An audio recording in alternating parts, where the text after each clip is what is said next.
Lalu bagaimana sebaiknya Komisi Pemberantasan Korupsi menyikapi kasus dugaan gratifikasi jet pribadi yang dipakai Kaisang Pangarep dan istrinya Erina Gudono saat perjalanan ke luar negeri? Kami bahas ini bersama mantan pimpinan Komisi Pemberantasan Korupsi Saud Sitomorang. Pak Saud, apa kabar Pak? Baik, selamat sore. Selamat sore, terima kasih sebelumnya sudah bergabung bersama kami. Jubir KPK bilang KPK tidak berwenang untuk memeriksa atau mengklarifikasi Kaisang. Tapi Pak Alex bilang bahwa Kaisang bisa saja diklarifikasi. Kalau menurut Anda, ruang untuk klarifikasi terhadap Kaisang dalam kasus ini ada atau tidak?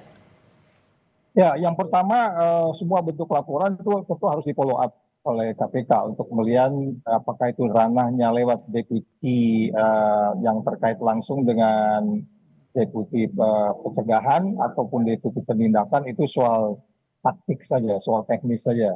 Tetapi yang jelas ketika seorang penyelenggara negara, di situ ikut keluarga ya, melakukan sesuatu yang punya potensi untuk kemudian adanya potensi gratifikasi. Kalau kita bicara undang-undang tindak pidana pemberantasan korupsi, diantaranya adalah gratifikasi dan lain-lain. Dalam konteks ini gratifikasi tentu harus didalami. Jadi jangan bikin statement dulu. Jadi sebaiknya laporan itu dibaca baik-baik supaya nggak seperti laporan Ubaidia yang sebelumnya 2 tahun yang lalu. Iya, 2,5 tahun yang lalu dia ngakui.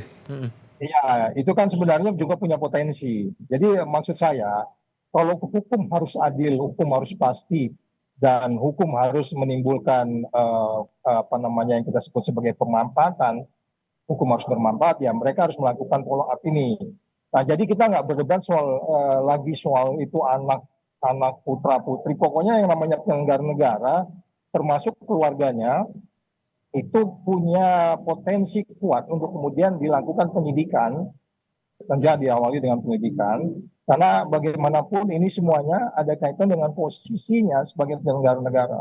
Kalau yang bersangkutan itu anak seorang tukang bakso, nggak juga naik pesawat, ya kan begitu ya.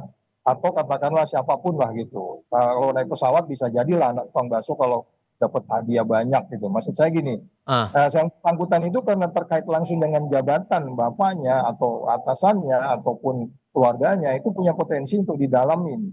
Karena bagaimanapun naik pesawat pribadi yang begitu besar itu cukup mahal kan gitu.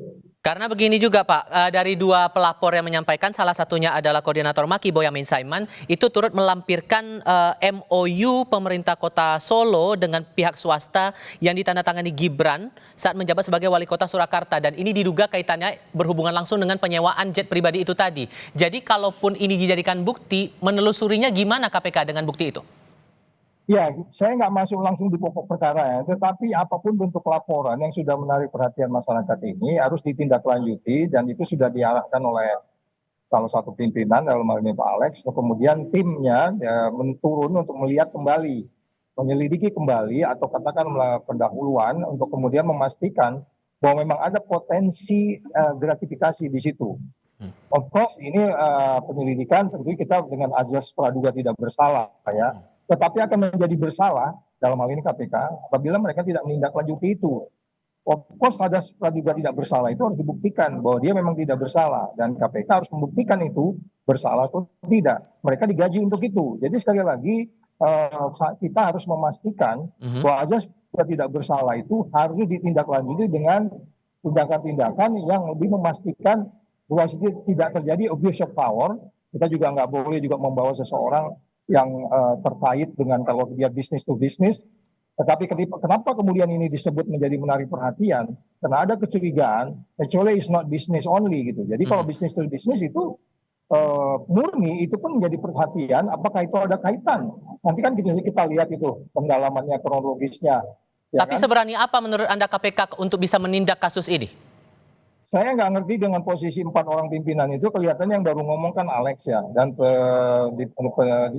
juru bicara masih sedikit abu-abu bicaranya. Mungkin dia belum mendalami surat yang disampaikan oleh teman-teman dari Maki atau dari Ubaidia dan seterusnya. Tetapi common sense kita, akal sehat kita, tanpa kita mendalami hal ini lebih lanjut saja, sudah dapat dipastikan ada potensi konflik of interest dan peran yang bersangkutan sebagai putra seorang presiden. Itu udah common sense kita begitu. Pak Saud Sitomorang, terima kasih banyak sudah berbagi perspektif bersama kami. Sehat selalu ya Pak, selamat sore. Ya, selamat sore.